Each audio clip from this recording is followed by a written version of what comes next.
हमारे भागवत जी में हमें यही सिखाया जा रहा है कि हमें अपने जीवन को जीता हुआ कैसे भगवान के चरणों में ले जाना है। ये 7 दिन जो है ना, ये समझ लीजिए कि आप लोगों का 7 दिन का ये ऑपरेशन है। कौन सा? अब 7 दिनों तक आपका इलाज होगा। काहे का इलाज? डॉक्टर के पास जाओ, डॉक्टर साहब हमारे हाथ में दर्द है, दवाई दे देगा। हमारे सिर में दर्द है, दवाई दे, बुखार है, दवाई, हर बीमारी की दवाई मिल जाएगी। पर डॉक्टर से कहो, महाराज डॉक्टर साहब हमारा मन बड़ा चंचल हो रहा है, हमारा मन बड़ा गंदा हो गया है, तो इस मन के इलाज डॉक्टरों के पास हैं दुनिया के, कोई भी टॉप डॉक्टर को दिखा देना। हाँ जी, तन के डॉक्टर तो लाखों मिल जाएंगे साहब, पर मन का डॉक्टर तो केवल भागवत जी हैं। भागवत जी ही आपके मन का इलाज कर सकती हैं। 7 दिन तक आप यहाँ बैठ के अपना इलाज करा रहे हैं। काहे का इलाज? अपने मन का इलाज। ये मन जो हमारा बहुत भागता है ना, चंचल है ना, पकड़ में ही नहीं आता, भागता रहता है। इसलिए मन को पकड़ना है, मन को वश में करना है, मन को कंट्रोल करना है, मन को साधना है, तो सत्संग की और गुरु की शरणागति ग्रहण करनी पड़ती है। सांप चलता है तो सीधा चलता है कि टेढ़ा? बताओ। सांप कभी सीधा नहीं चलता, सांप हमेशा यूं यूं चलता, टेढ़ा चलता। लेकिन वही सांप जब बिल में घुसता है तो सीधा घुसता है कि टेढ़ा? टेढ़ा घुसेगा ही नहीं। आपका मन संसार में चलने के लिए देखो कैसे चल रहा है। आपका मन भी संसार में ऐसे सांप के जैसे टेढ़ा टेढ़ा चल रहा है। लेकिन टेढ़ा टेढ़ा ये बिल कौन सा है? बोला मोक्ष का द्वार, भगवान की प्राप्ति, भगवान तक पहुंचना है, तो टेढ़ा मन जा ही नहीं सकता। बिल में घुसने के लिए सांप को भी सीधा होना पड़ता है। उसी प्रकार जब तक मन को सत्संग नहीं मिलेगा तब तक ये सीधा हो ही नहीं सकता, और सत्संग मिलकर सीधा हो गया तो सीधा मोक्ष प्राप्त हो जाएगा, भगवान मिल जाएंगे, बिल में घुस जाएगा। अर्थात ये बिल कौन सा है? मोक्ष, भगवत प्राप्ति। यही है मन को कंट्रोल करने का उपाय, साधने का उपाय। रे मन सब सो निरस है, सरस राम सो होय, उचित सिखावन देत है, निस दिन तुलसी तो। वो स्वामी तुलसी जी, दास जी अपने मन को बहुत समझाते हैं। अच्छा, आप लोग अपने मन से बातचीत करते हैं कि नहीं? मैया पड़ोसन से फुर्सत मिले तो मन से भी बातचीत हो। पंचायत करने से समय नहीं है लोगों को। जरा अकेले में बैठा करो, और अकेले में बैठ के मेरी माँ अपने मन से पूछा करो, मन तू क्यों इतना भागता है? क्यों हम इतना तंग करता है? क्यों हमें परेशान करता है? पड़ोसन ने महंगी साड़ी लाई तो मन बार बार जा रहा, हमारी कब आएगी, हमारी कब आएगी, हमारी कब आएगी। पड़ोसन का रानी हार बन गया, देख देख के मन जला जा रहा है, हमारी कब आएगी। मन बड़ा परेशान। तुम्हें कोई दुख नहीं है, ये तुम्हारा मन जबरदस्ती तुम्हें जलाता रहता है, तुम्हारा मन तुम्हें जबरदस्ती तंग करता रहता। तुम्हें क्या कष्ट है बताओ? जितना भी तुम्हारे जीवन में कष्ट है उसमें 99% कष्ट मन का है, मन की इच्छाओं का है। शरीर का कष्ट तो कभी कभी होता है, वो भी दवाइयों से ठीक हो जाता है, पर ये जो मन का कष्ट है ना, ये जल्दी मिटता नहीं है ना मैया जी? इसलिए हम कहा करते हैं कि मन को सीधा करो, है ना? मन से जरा बात किया करो। मन इतना क्यों परेशान होता है? पड़ोसी जैसा है अच्छा है, उसके लिए प्रार्थना कर अच्छा रहे। हम क्यों उसके चक्कर में परेशान हो? हमें परेशान नहीं होना। मन तू ना लगी यहाँ, ना बेटी में लगना बेटे। मन को कहो चल मन, कहाँ जा रहा है? ये मन कर रहा है थोड़ी सी चाय पी लें। जबरदस्ती चाय ठूसे जा रहे हैं, जबरदस्ती। कोई सेंस नहीं है चाय का, है? चाय से पेट भरता है? एक आदमी को शुगर की बीमारी थी, 400 उसकी शुगर थी। डॉक्टर कहते थे चाय ना पीना, लेकिन वो उसका मन महाराज चाय के बिना मरेंगे तो मर जाएंगे, पर चाय लो, मर जाएंगे पर चाय नहीं छोड़ेंगे। ये किसके गुलाम हैं? ये मन की गुलामी। अंग्रेजों की गुलामी तो छूट गई, मुगलों की गुलामी छूट गई, लेकिन तुम फिर गुलाम हो गए अपने मन के।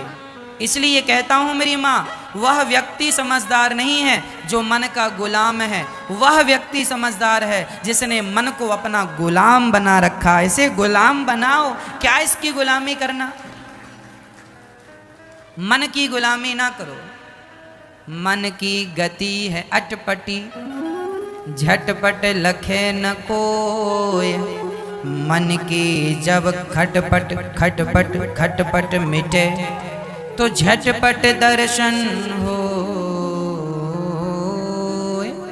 ये मन की जो गति है अटपटी है, ये सबके, ये मन अच्छा बताओ सबको ही परेशान करता है। छोटे से लेके छोटा सा बच्चा होगा ना 2 साल का, उसका भी मन परेशान करने लग जाता है। उसे खिलौने ना दो तो रोता, हमारे मन का खिलौना नहीं मिला, हमें ये चाहिए था, माँ ने वो दिला दिया।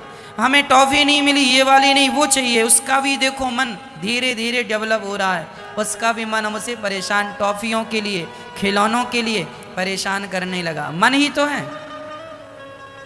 मन बच्चों को परेशान करता है, सिर्फ बच्चों को नहीं। थोड़ा जब बड़े होते हो तो खिलौनों से, टॉफियों से मन हट जाता है और मन फिर यहाँ वहाँ भागने लगता है ना। फिर विषयों की ओर, भोगों की ओर मन भागने लगता है। थोड़ा और बड़े हुए तो जमीन जायदाद, बेटा बेटी, तेरा मेरा में मन लगने लगता है। फिर और बड़े हुए तो जरा हमारी भी प्रतिष्ठा हो, हमारा भी पद हो, हमारा भी नाम हो, हमारा भी ये हो, ये मन यहाँ यहाँ भागने लगता है। ये सारी जिंदगी मन नचाता है और हम इसकी गुलामी करते हैं। हमें, आपको पता ही नहीं चला कि आपको परेशान कौन कर रहा है। जैसे कोरोना वायरस जब पहली बार आया तो 2-4 महीने तो समझने में लग गया कि ये चीज क्या है, ये है क्या, पता ही नहीं चला ये क्या है, कैसे काम करता है, क्या होता है। पहले तो यही लगता था जिसको कोरोना हो गया वो मर ही गया। ऐसा जब फर्स्ट वाला कोरोना आया सबको यही डर था, जिसको हो गया वो मर गया, लेकिन ऐसा नहीं हुआ। जिनको हुआ वो ठीक हो गए। कहने का तात्पर्य यह है कि कोरोना को समझने में 4 महीना लग गया। फर्स्ट कोरोना में जब आया तब की बात कर रहे हैं। उसी प्रकार उसे तो 4 महीने में समझ लिया गया हमारे वैज्ञानिकों के द्वारा, डॉक्टरों के द्वारा। लेकिन ये जो तुम्हारा मन रूपी कोरोना है ना, इसे तो तुम 70 साल के हो गए, अभी तक तुम समझ ही नहीं पाए कि मन क्या है। क्या है तुम्हारा मन? कब संतोष होगा तुम्हारे मन को? सारी जिंदगी इसके पीछे घूम लिया, कोई संतोष नहीं, कोई संतुष्टि नहीं मिल रही महाराज। क्यों? इसलिए कबीरदास जी कहते हैं कि एक संत जी कह रहे थे, सुनो, चाह गई चिंता मिटी मनवा वे परवाह, जिसको कछु ना चाहिए सो ही सहंसा। जिसे कुछ नहीं चाहिए वह अमीर है। आपको 7 दिनों में अमीर बना दिया जाएगा। आपका भटकता हुआ मन 7 दिन में शांत हो जाएगा। ये मेरा विश्वास है। भागवत जी के चरणों में, भगवान के चरणों में आपका 7 दिन में मन कंट्रोल होगा। अब हम इस विषय में आपको आखिरी दिन बात करेंगे कि कुछ फायदा हुआ, आप कहेंगे हाँ या ना। किस किस को फायदा होता है 7 दिन मन लगा के सुनिएगा। अब यदि हमें स्मरण रही ये बात तो हम 7वें दिन आपसे पूछ ले, और ना पूछ पाए तो आप ही बता देना कि महाराज जी 7 दिन में हमारा मन ठीक हुआ कि नहीं। ठीक है, तो शुरू करें फिर ऑपरेशन। शुरू करते हैं। सच्चिदानंद रूपाय विश्वोत्पत्त्यादि हेतवे तापत्रय विनाशाय श्री कृष्णाय वयं नुमः। भगवान कैसे हैं? सतघन चितघन आनंद घन। भगवान करते क्या हैं? विश्व की उत्पत्ति, पालन, संहार। भगवान की भक्ति करने से मिलता क्या है? समस्त दुखों से छुटकारा। ऐसे भगवान को, राधा सहित कृष्ण को हम नमस्कार करते हैं। भगवान का नाम है सच्चिदानंद। सत घन चित घन आनंद घन, सत चित आनंद बराबर सच्चिदानंद। भगवान सत्य हैं। अच्छा बताओ, इस दुनिया में सत्य क्या है? उमा कहूँ मैं अनुभव अपना, सत हरि भजन जगत सब सपना। सब सपना है। ये दुनिया में हम जो देख रहे हैं सब सपना है। फिर अपना क्या है? अपना क्या है? क्या है? मेरे तो गिरधर गोपाल, दूसरों ना। मैं अपना क्या है? अपने तो भगवान। और बाकी फिर ये रिश्तेदार कौन है? ये अपने नहीं है, ये सपने हैं। ये बेटा बेटी अपने हैं ना, ये अपने नहीं है। ये सब सपने हैं। पद प्रतिष्ठा ये अपनी है ना, अपने नहीं है। ये सब सपने हैं। अपने कौन है? अपने तो गिरधर गोपाल, दूसरों ना कोई। भगवान अपने हैं, बाकी ये जगत के लोग सब सपने हैं, है ना। अब आप कहेंगे महाराज ये सपना कैसे है? तो आओ हम समझा देते हैं आपको। अच्छा ये बताओ, आपका लड़कपन बीत गया। अब आप लोग जब बैठ के याद करते हैं, मैं बच्चा था, मैं बच्ची थी, खेला करते थे, हाँ, गिल्ली डंडा खेलते थे, कंचे खेलते थे, लुका छिपी खेलते थे, पकड़म पाई खेलते थे। ये सब खेल बचपन में आपने खेला होगा ना। वो हम लोगों ने पत्थर जमा दिए, 7 पत्थर जमाते थे, उस पर फिर बॉल मारते थे उसे। वो खेल खेला करते थे। रस्सी कूदना, रस्सी ले आते थे, कूदते रहा करते थे। साइकिल का पुराना चक्का मिल जाता था, चक्का चलाते रहते थे। साइकिल का टायर चलाते थे, खूब चलाते थे। बैलगाड़ी में लोहे का रिंग लगा रहता था, वो लोहे का रिंग निकाल लेते थे। लोहे का रिंग छोटा सा होता था गोल, उसमें एक तार का वो अंटी बना के उसको चलाया करते थे यूं। ये सब गेम हुआ करते थे उस जमाने में। आज के तरह बच्चों की तरह फैसिलिटी तो हुआ नहीं करती थी कि मोबाइल में गेम खेल रहे हैं। हमारे ज़माने में तो गेम खेलना भी हमें ही होता था और गेमों का आविष्कार भी हमें ही करना पड़ता था। गेम भी बनाओ और गेम खेलो भी। आज के बच्चों को तो बहुत सुविधा, आज के बच्चों को बहुत सुविधा है। कुछ नहीं करना, टीवी ऑन करो, कंप्यूटर ऑन करो, मोबाइल गेम चालू। हम लोगों को, हम मिट्टी के ट्रैक्टर ट्राली बनाया करते थे, मिट्टी के। अभी जैसे बारिश चल रही है ना, हम मिट्टी का पपीहा बनाया करते थे। आपको आता कि नहीं? हमें आता था। हम जैसी बारिश आती ना, हम अपनी बात कर रहे हैं, हम जिस जिस गेम को खेले हैं वो बता रहे हैं। हमारे टाइम पे हर समय का अलग गेम हुआ करता। बरसात के गेम अलग होते थे, सर्दियों के खेल अलग होते थे और गर्मियों के अलग। क्या होते थे? जब धान कटती थी ना, तो धान जब कटती थी तो धान का वो बचता था, प्यारा बोलते हैं उसको, है ना, वो बचता था। उसमें हम लोग गुलाटी मारते थे ऊपर से। वो ऊपर बड़े पहाड़ जैसा रख जाता, ऊपर चढ़ते और जोर से कूदते। ये उस समय का खेल था, कूदते रहते, है ना। बारिश आई तो तालाब में सीधा जाके ऊंचाई पे चढ़ गए, पेड़ पर चढ़ गए। भाई जैसे नदियों में बाढ़ चल रही है, हम लोग क्या, अब जी बरसात का खेल था, पपीहा बनाते, मिट्टी का गोल गोल बनाते, 2 छेद करते, और वो बहुत बढ़िया बजता था। हमसे बजाना आता था उसको, बनाते भी थे और बजाते भी थे। ट्रैक्टर ट्राली बनाया करते थे, मिट्टी के चक्के बनाए, ट्राली बनाई, ट्रैक्टर बनाई, चलाते थे उसको, खेलते थे छोटे छोटे में। और पेड़ों में चढ़ चढ़ के पानी में कूदते थे, उलट गुलट के।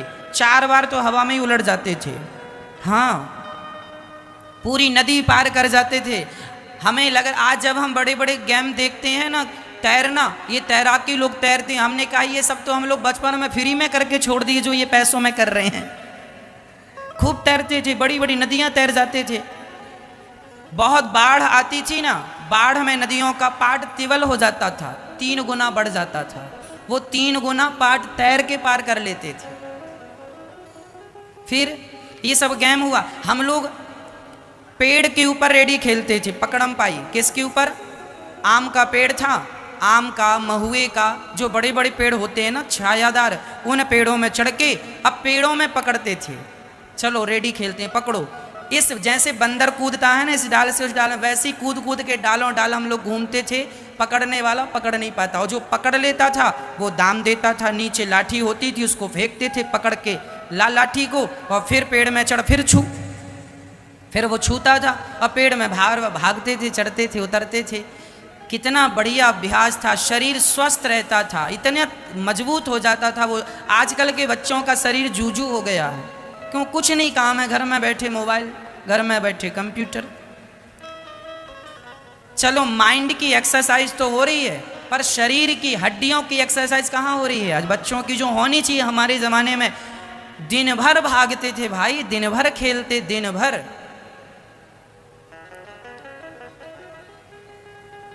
तो कहने का तात्पर्य यह हुआ कि सत्य क्या है? यह जगत सपना है। आपको जब हम बचपन याद दिलाते हैं और आप अपने अतीत में, बचपन में जब चले जाते हैं, तो ये बताओ, आज बैठकर जब हम अपने बचपन को देखते हैं तो हमारा बचपन ही हमारे लिए अब सपने की तरह है कि नहीं? हमारा बीता हुआ कल आज सपना बन गया कि नहीं?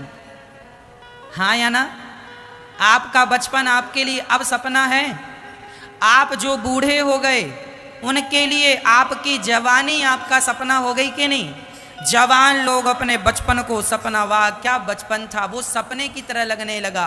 तुम्हारे सामने जो तुम्हारा वर्तमान था वही तुम्हारे आंखों के सामने सपना हो गया कि नहीं? आपका बचपन सपना बन गया या नहीं, ये जवाब दो। हाँ, आपकी जवानी आपका सपना हो गई कि नहीं बुढ़ापे में? और जब मौत की घड़ी आएगी तब आपका बुढ़ापा भी आपके लिए सपना ही होगा। और जब मरने का निकट आ जाएगा समय, तब सारी जिंदगी तुम्हें सपना ही लगेगी। ये कौन सा सपना हम देख रहे थे? सपना पूरा हो गया, प्राण निकल गए, सपना टूट गया। याद रखना, रात का सपना तब टूटता है जब आंख खुलती है, और दिन का सपना तब टूटता है जब आंख सदा सदा के लिए बंद होती है। दोनों ही सपने हैं, ना रात वाला सपना अपना हुआ, ना ये दिन वाला सपना अपना होगा। अपना कौन था? जो तुम्हारे अपने थे उसे पहचाना ही नहीं, और जो सपना था उसी को अपना मानते रहे। ये बेटा बेटी नाती पोता तेरा मेरा सब सपना है। अपना जो है उसकी शरण में जाओ। यह सत्य नहीं है। लड़कपन सपना हो गया, जवानी सपना हो गई, सब सपना हो गया। गरीब अमीर आदमी जब गरीब हो जाता है तो उसके लिए उसकी अमीरी सपना बन जाती है, और जब सब गरीब आदमी अमीर हो जाता है तो उसकी गरीबी उसका सपना हो जाती है। फिर ये तुम दिन रात सपने ही तो देख रहे हो, और फिर भी कहते हो कि ये संसार सत्य है। ये संसार सत्य होता तो बीता हुआ कल सपना क्यों होता? अपना ही ना रहा था। तुम जितने थे छोटे में उतने ही रह जाते, लेकिन आज तुम जवान हो गए, तुम्हारा छोटा सा शरीर कहाँ गया? कहाँ गया बता? हम जब पैदा हुए माँ के गर्भ से तो हम कितने बड़े थे? इतने से थे ना, छोटे से माँ की गोद में आ जाते थे। अब तुम इतने बड़े हो गए हो तो तुम्हारा वो छोटा वाला शरीर कहाँ चला गया? मर गया, समाप्त हो गया। जवानी आई तो लड़कपन गया, बुढ़ापा आया तो जवानी गई। बचा क्या तुम्हारे पास? खिसक ही रहा। रेत को तुम मुट्ठी में बांध लो, वो धीरे धीरे खिसक जाएगी। उसी तरह जैसे मुट्ठी में बंधी हुई, मुट्ठी में ली हुई रेत धीरे धीरे खिसक रही है, उसी तरह तुम्हारा ये जीवन खिसक रहा है। और तुम कहते हो ये मेरा है। रेत को कोई आज तक पकड़ सका है ना? तो तुम जीवन को पकड़ लोगे, ये तुम्हारी नादानी है, तुम्हारा अज्ञान है। जैसे बालू को कोई पकड़ नहीं सकता, पकड़ लो तो टिका नहीं सकते हो, वो खिसक जाएगी। उसी तरह लड़कपन खिसक गया, जवानी खिसक गई, ये बुढ़ापा भी धीरे से खिसक जाएगा। बचा क्या? केवल सपना। सब सपना देखा, छुट्टी चलो। अपना क्या है? अपना जो था उसकी तरफ दे। सब सपने में लगे हैं। अरे छोड़ो सपना, अपने को पकड़ो। मेरे तो गिरधर गोपाल दूसरो ना कोई, वो अपने हैं। हम ये नहीं कहते कि काम धाम छोड़ दो, नाना। काम करते हुए अपने भगवान का स्मरण करते रहो, ये सोच के कि यही हमारे हैं, ये सब हमारा नहीं है। अज्ञानवश लोग कुछ का कुछ करते हैं, कुछ का कुछ कहते हैं। ये सब अज्ञान का पर्दा पड़ा है। यही माया का पर्दा है, यही माया है। मम माया दुरत्यया, इसलिए मेरी माँ, अपने आप को माया से बचाना हो तो भगवत शरण में चले जाओ। ये माया बड़ी दुस्तर है, अर्थात बड़ी प्रबल है, अर्थात पकड़ लेती है, छोड़ती नहीं। ये बहुत नचाती है माया, भगवान की बड़ी नचाती है। जैसे जैसे जैसे सूर्य को बादलों ने ढक लिया, देखो अभी भी बादलों ने ढक रखा है किसको? जैसे सूर्य को बादलों ने ढक लिया, और कई बार तो बादल ऐसे ढक लेते हैं कि दिन को ही लगता है रात हो गई। हाँ या ना? देखो अभी भी ऐसा लग रहा शाम हो गई, जबकि अभी बहुत वो माहौल नहीं हुआ जो शाम को गोधूली बेला का होता, लेकिन अभी से लग रहा है बादलों ने घेर रखा है सूर्य भगवान को। बादलों ने जैसे सूर्य को ढक रखा है, उसी तरह हमारे ज्ञान रूपी सूर्य को भगवान की माया रूपी बादलों ने ढक रखा है। कुछ समझ में नहीं आ रहा है कि क्या है क्या नहीं है, अभी पता ही नहीं चल रहा है कि दिन है या नहीं है, हा? उसी तरह माया ने ढक रखा है। इसलिए भगवान से कहा करो, हे नाथ हमें अपनी माया से बचा लो। हम तो बच नहीं सकते, फिर कौन बचाएगा? भगवान की माया से हमें कौन बचाएगा? कौन बचाएगा बताओ? मैया जी,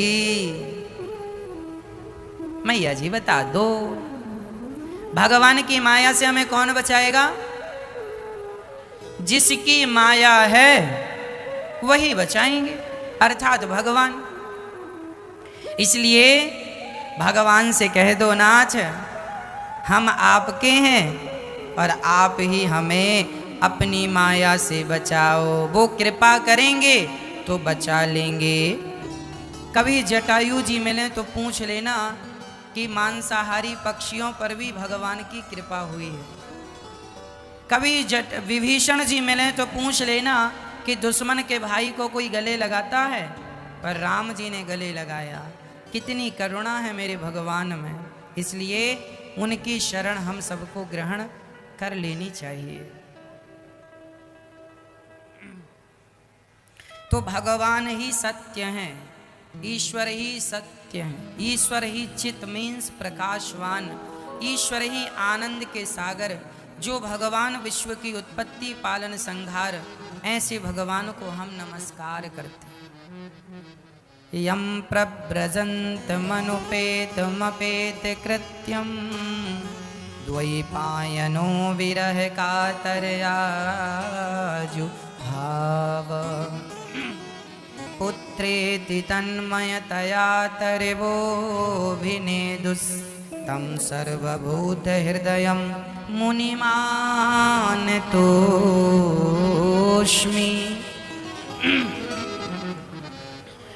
भगवान सुखदेव जी का जन्म हुआ और जन्म लेते ही वो सन्यास लेने के लिए निकल पड़े। अच्छा, घर परिवार में ज़्यादा दिन नहीं रहना चाहिए। अच्छा महाराज जी, ज़्यादा क्यों? थोड़ा चलते फिरते रहना चाहिए। भाई गंगा का पानी भी यदि एक जगह गड्ढे में भर जाए तो वह गंगा का पानी भी अशुद्ध हो जाता है, हाँ या ना? इसलिए एक गड्ढे में ना रहो। फिर कहाँ कहाँ जाएं? थोड़े दिन के लिए अयोध्या जाया करो, सरयू स्नान किया करो। थोड़े दिन के लिए जगन्नाथ जी जाया करो, जगन्नाथ जी का दर्शन किया करो। थोड़े दिन के लिए वृंदावन आया करो, बिहारी जी का दर्शन किया करो। थोड़े दिन के लिए द्वारिका जाया करो, द्वारिका जी का धीश जी का दर्शन किया करो। थोड़ी दिन के लिए 6 माह के लिए वहाँ चले जाया करो, बद्रीनाथ जी, केदारनाथ जी। भगवान का चिंतन हुआ करेगा। अब दिन भर घर में ही पड़े रहते हो, बच्चे बड़े बड़े हो गए, काम धाम सब संभाल लिया, तुम्हारा कोई काम है नहीं, तीर्थ यात्रा करने जाना चाहिए, पर मन निकलते ही नहीं घर से। नहीं नहीं, घर में हमारे बिना क्या होगा, घर में अच्छा तुम्हारे बिना कुछ नहीं होगा। वाह वाह वाह, ये लोगों का बड़ा अज्ञान है। उनको लगता है हमारे बिना कैसे काम चलेगा। कई लोग इसलिए घर छोड़ के नहीं जाते कि हमारे बिना कैसे होगा। इनका तो मरने का भी मन नहीं है, वो तो यमराज जी जबरदस्ती ले जाते हैं, चल। यदि यमराज जी अपने मन से कह दें अपने मन से मरना, तो कोई ना मरे, कोई मरे ही नहीं, बूढ़े बूढ़े ना मरे। एक बूढ़ी मैया बड़ी परेशान थी, 95 साल की उम्र थी। जो भी जाए सब कहें हे भगवान उठा लो, तो वो सब पे नाराज हो, क्यों हम तुम्हारे बाप का खाती हैं, क्यों उठा लो। जब देखो मुंह उठाए चले आए, उठा लो उठा लो, क्यों उठा लो, हम अपना खा रहे हैं, अपना जी रहे हैं, तुम्हें बड़ी चिंता है हमारी, क्यों उठा लो। मरने की स्थिति थी तो लोग कहते थे भगवान उठा लो, तो वो नाराज होती थी, क्यों उठा लो। कहने का तात्पर्य यह है कि भगवान यदि तुम्हें इच्छा मृत्यु का वरदान दे दें तो आदमी कभी मरे ही ना। आप सब चाहते हैं ना कि हम ना मरें, लेकिन ऐसा नहीं होगा, ऐसा नहीं होगा, एक ना एक दिन मरना पड़ेगा। इसलिए हम तो कहते हैं अभी से तैयारियां चालू कर दो मरने की, पैकिंग शुरू।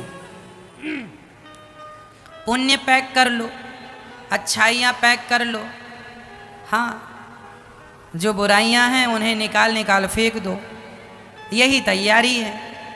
अब वहाँ के लिए गुजिया लड़ुआ ना बनाने लग जाना कि महाराज जी ने कहा है तो चलो गुजियाँ बनने लगे, लड्डू बनने लगे ये सब काम नहीं आएगा वहाँ।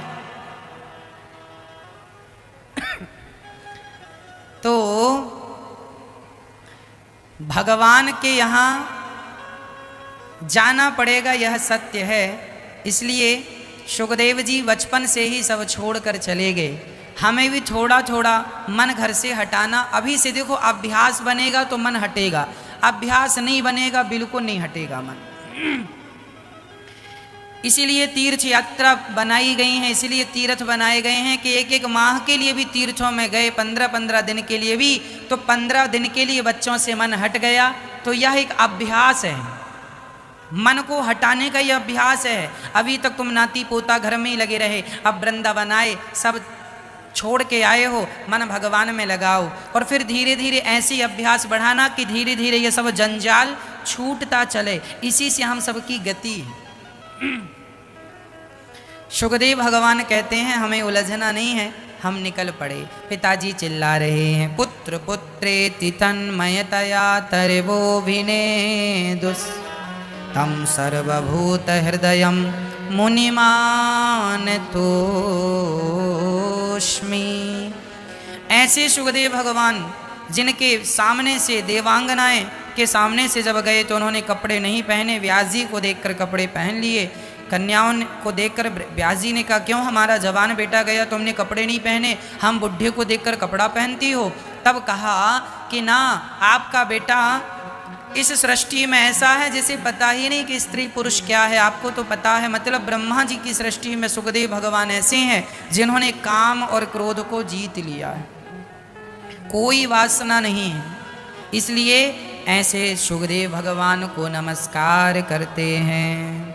नैमिषारण्य चलते हैं जहाँ 88,000 संत का जमावड़ा लगा है, जहाँ संत बैठे हैं और सत्संग कर रहे हैं। सत्संग कैसा, जो भी आता है भगवान की चर्चा गाता है। शौनक आदि, सनक आदि, शौनक आदि ऋषि बैठे हैं। सूत जी का आगमन हुआ, सूत जी को देखकर सब खड़े होकर प्रणाम करते हैं। सूत जी ने कहा भाई हमें प्रणाम कर रहे हो? तब शौनक आदि ऋषियों ने कहा धन वृद्धा बल वृद्धा आयुर्वृद्धा तथैव च ते सर्वेपि ज्ञान वृद्धाश्च किंकरा शिष्य किंकरा। कोई बल में बड़े होते हैं तो बलवान कहलाते हैं, धन में बड़े होते हैं तो धनवान कहलाते हैं, पर जो ज्ञान में बड़े होते हैं वह सबसे बड़े माने जाते हैं। चाहे वह बच्चा ही क्यों ना हो, पर ज्ञान में बड़ा है तो वह सर्ववंदनीय है, सर्व पूज्य, सब पूज सकते हैं। ज्ञान की सब जगह पूजा है, इसलिए ज्ञान हासिल करना चाहिए। श्री सुखदेव भगवान को नमस्कार करते हैं, 88,000 संतों सूत जी को नमस्कार करते हैं और प्रश्न करते हैं हमें ऐसी कथा सुनाओ कि भक्ति ज्ञान विरागाप्तो विवेको वर्धते महान। हमें ऐसी कथा सुनाइए हमारी भक्ति बढ़ जाए, हमारा ज्ञान बढ़ जाए, हमारा वैराग्य बढ़ जाए। अच्छा, कथा सुनने से क्या बढ़ता है? ज्ञान। भक्ति। इसलिए हमें अपना ज्ञान बढ़ाना हो तो कथा सुनना स्टार्ट कर देना चाहिए। कथा से भक्ति बढ़ती है, ज्ञान बढ़ता है। अच्छा ये बताओ, आप लोगों ने जब घर में टीवी के माध्यम से कथा सुनी तो कथा सुन सुन के ही आपकी भक्ति बढ़ी कि नहीं?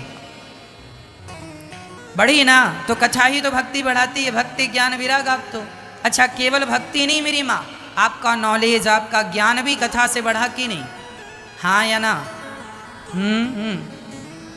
फिर कथा भक्ति बढ़ाती है, कथा ज्ञान बढ़ाती है। और देखो कथा ने आपको वैराग्य भी बढ़ा दिया। सब छोड़ छाड़ के आप वृंदावन आ गए, यही तो वैराग्य है। ये तो वैराग्य है, मतलब भागवत सब देती हैं, भक्ति ज्ञान विराग आप तो।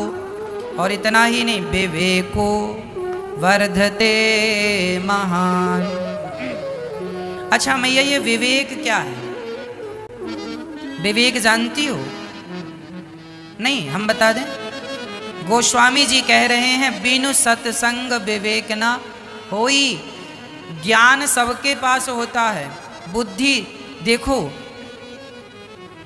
ज्ञान तो चींटी के पास भी है। चींटी के पास ज्ञान ना होता तो लाइन पर ना चलती। चींटियां बिल्कुल सीधी लाइन पर चलती हैं, मतलब ज्ञान है, खाने का ज्ञान है उन्हें। बच्चे पैदा, वो भी तो अंडा रखती है चींटी, उन्हें भी तो बच्चा पैदा करने का ज्ञान है। ज्ञान नहीं होता तो बच्चे पैदा कैसे कर लेते?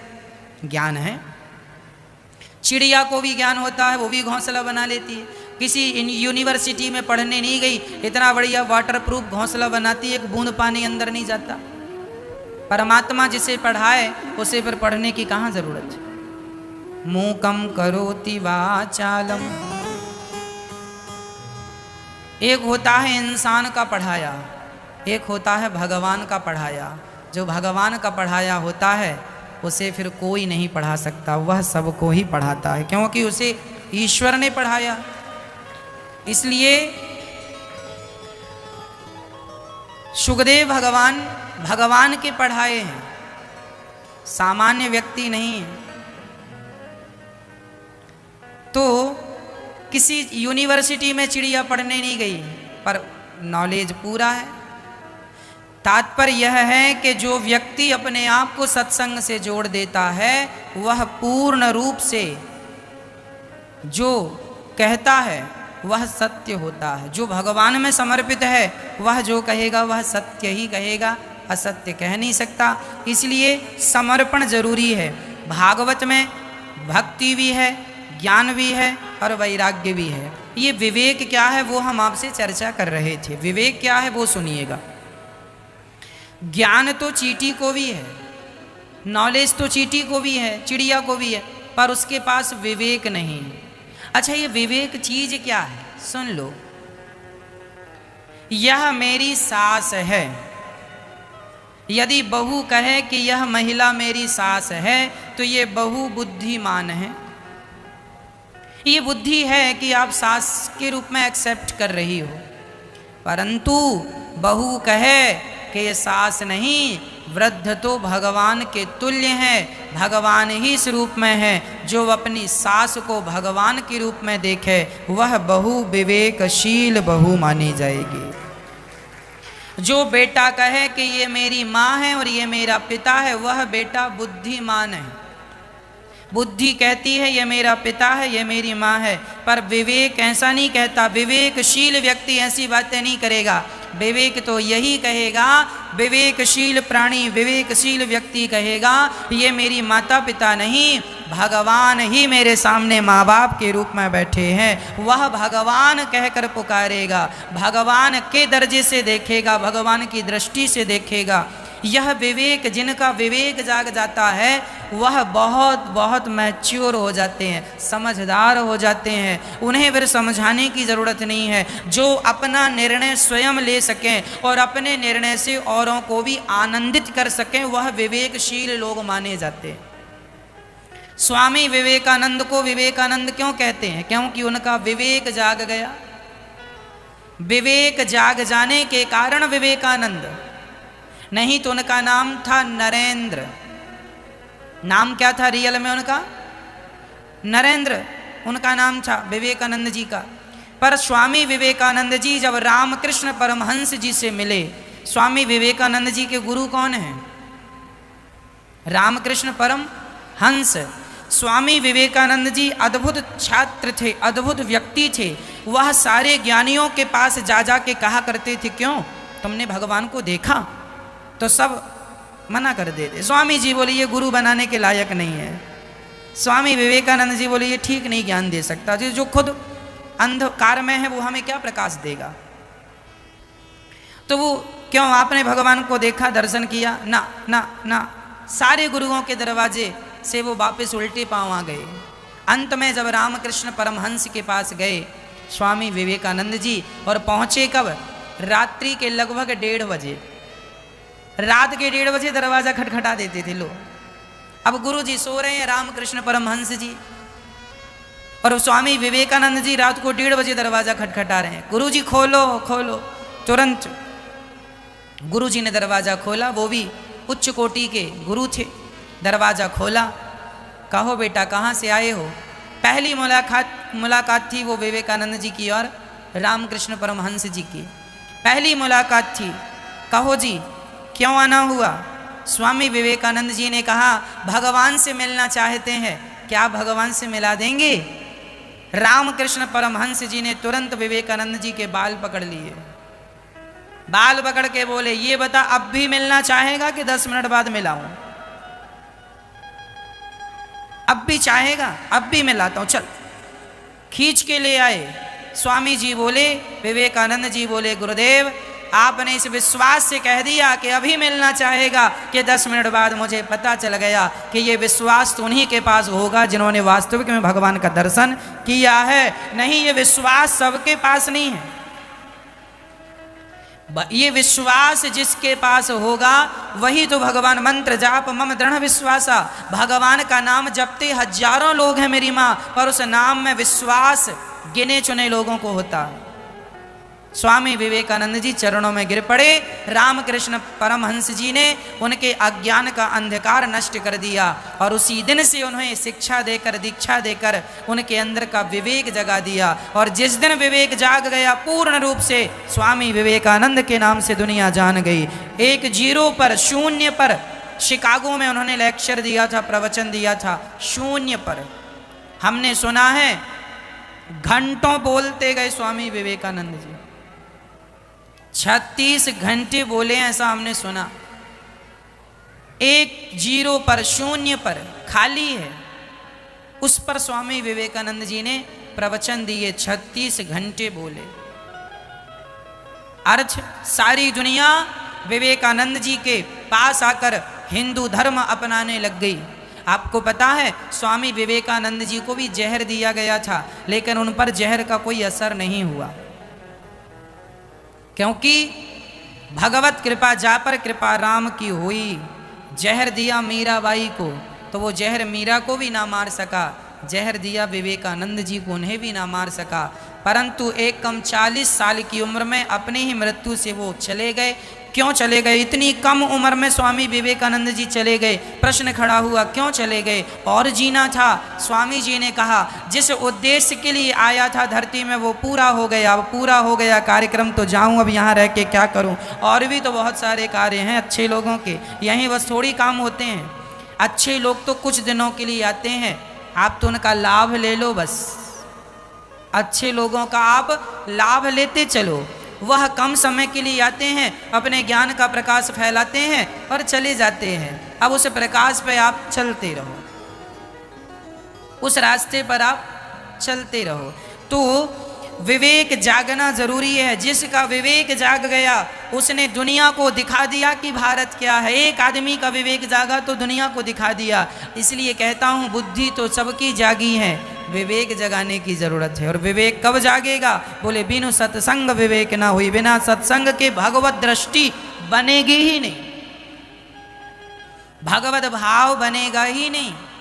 एक शराबी हमारे पास आया, अभी कल परसों कोई बहन कह रही थी महाराज जी 15 साल से हमारे पति रेगुलर शराब पी रहे थे, और बहुत दुखी थे हम, बहुत परेशान थे हम, लेकिन जब से कथा सुनने लगे हमारा घर बदल गया महाराज जी। 15 साल की वो शराब की लत अपने आप भगवान की कथा से छूट गई। क्या चमत्कार है, समझ में नहीं आया। हमने कहा यही भगवान की कृपा है, किस रूप में हो जाए कोई नहीं जानता।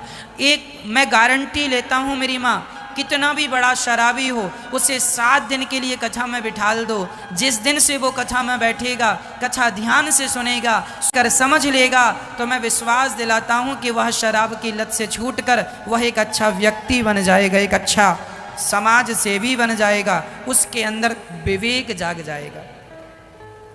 बिगड़े से बिगड़े आदमी को आप बिठाल दीजिए हमारे सामने, भागवत जी का ये प्रभाव है। भागवत जी सुधार देती हैं, हृदय परिवर्तित कर देती हैं। भागवत जी क्या करती हैं? हृदय को परिवर्तित करती हैं।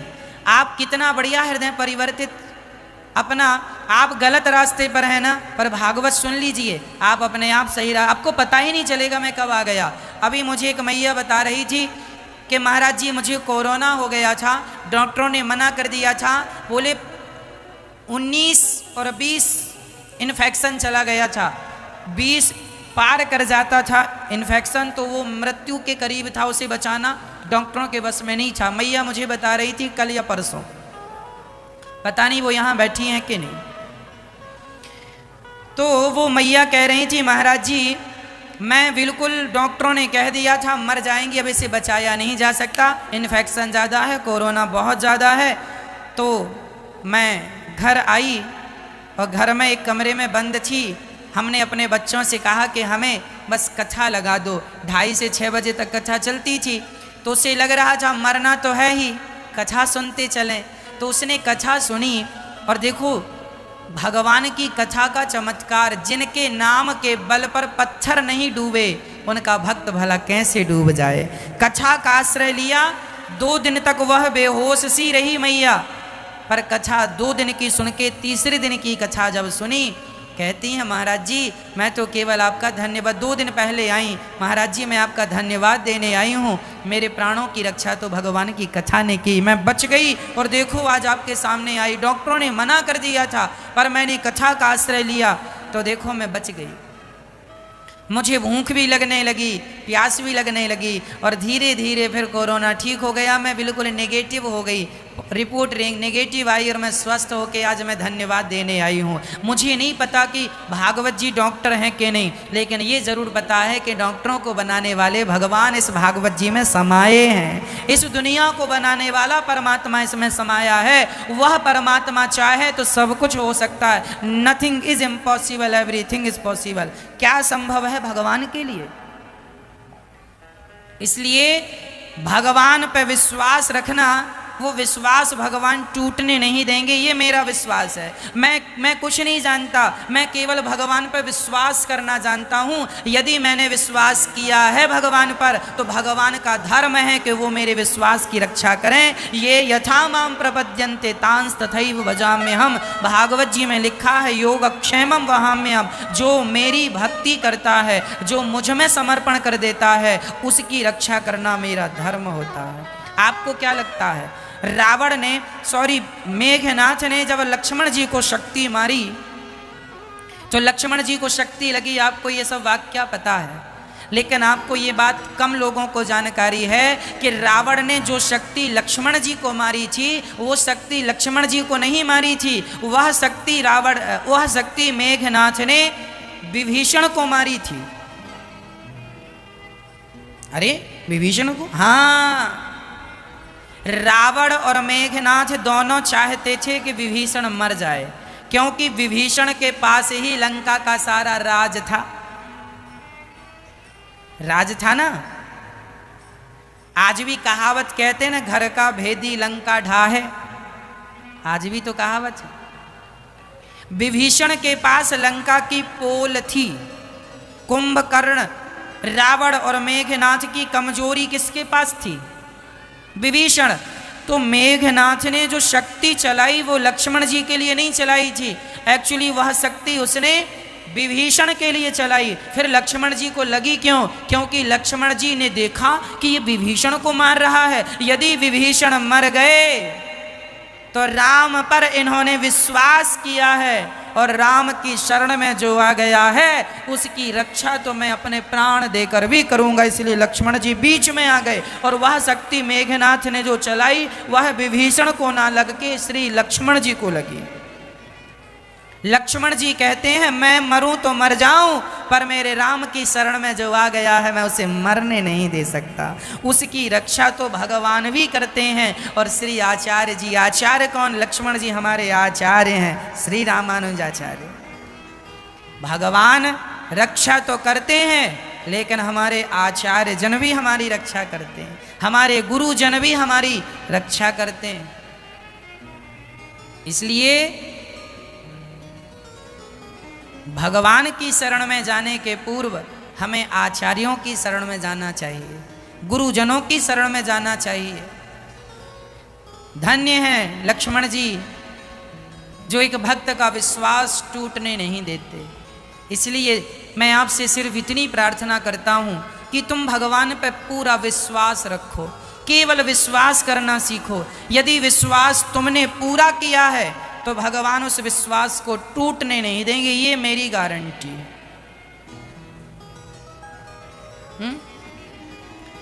विश्वास तुम रखो, उस विश्वास की रक्षा भगवान करेंगे। तुम्हें कुछ नहीं करना, तुम्हें केवल जब द्रौपदी का विश्वास भगवान पर जमा तो क्या भगवान ने द्रौपदी का विश्वास टूटने दिया? नहीं ना। जब द्रौपदी और नानी बाई और नरसी और भक्तों का विश्वास भगवान नहीं टूटने देते तो भला हमारे और आपके विश्वास को क्यों टूटने देंगे? भगवान कहते हैं तुम विश्वास करो तो।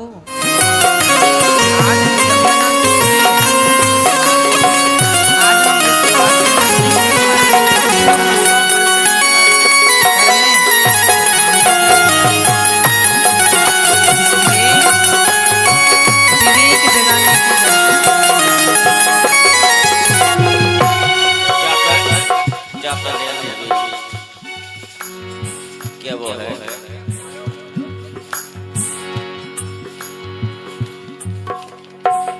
जितना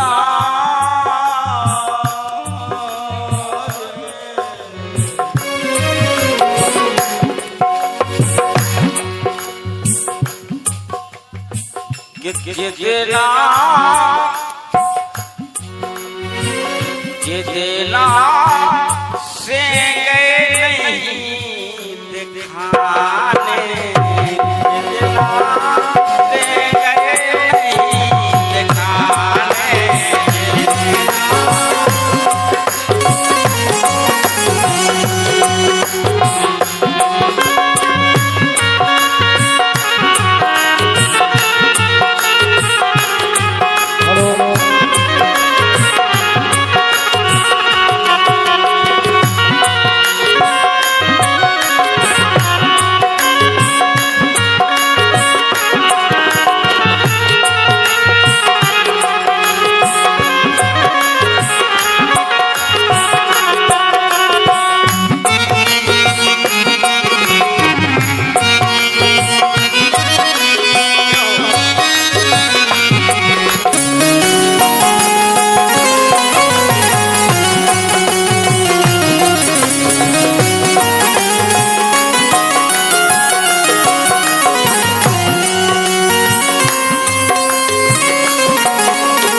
अब का कबे जो आने, अब का कबे जो आने, दे देना से गए नहीं दिखाने, दे देना से गए नहीं दिखाने।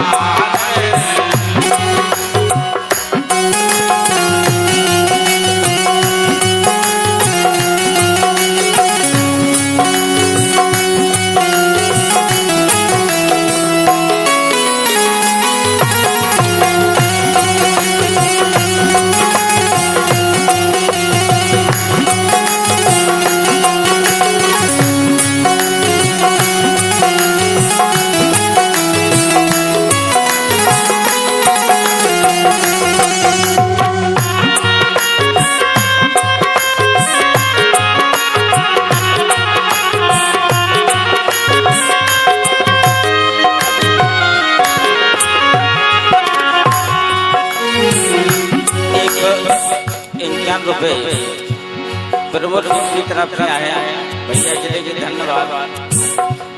लेकिन कावत भैया आप लोगों को आए इसके लिए हम पूरे जन्म भर आपका एहसान मानेंगे कि इतनी मेहनत में इतने काम काज में जो आप पधारे इसके लिए हम सारा जन्म तक आपका ये आभार मानेंगे।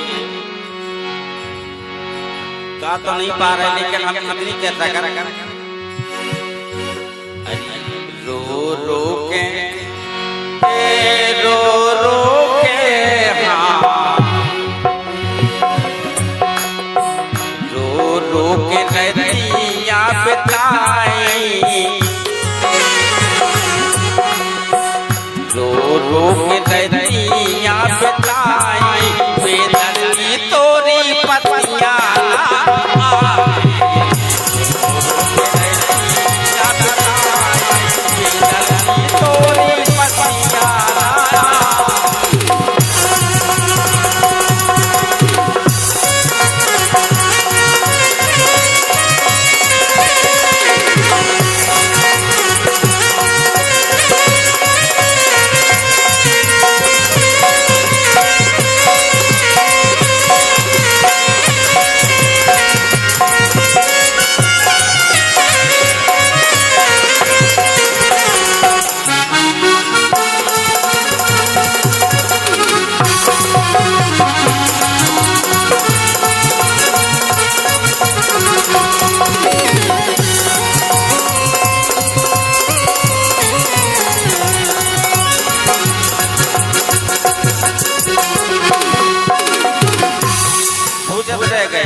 ऐसे में छोड़ के चले गए अपने भजने हो अपने भजने छतियाँ जलाई रे अपने भजने छतियाँ जलाई रे बेदर्दी तोरी पतियाँ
मनोहर नेरिया की ओर से आया भैया के लिए धन्यवाद।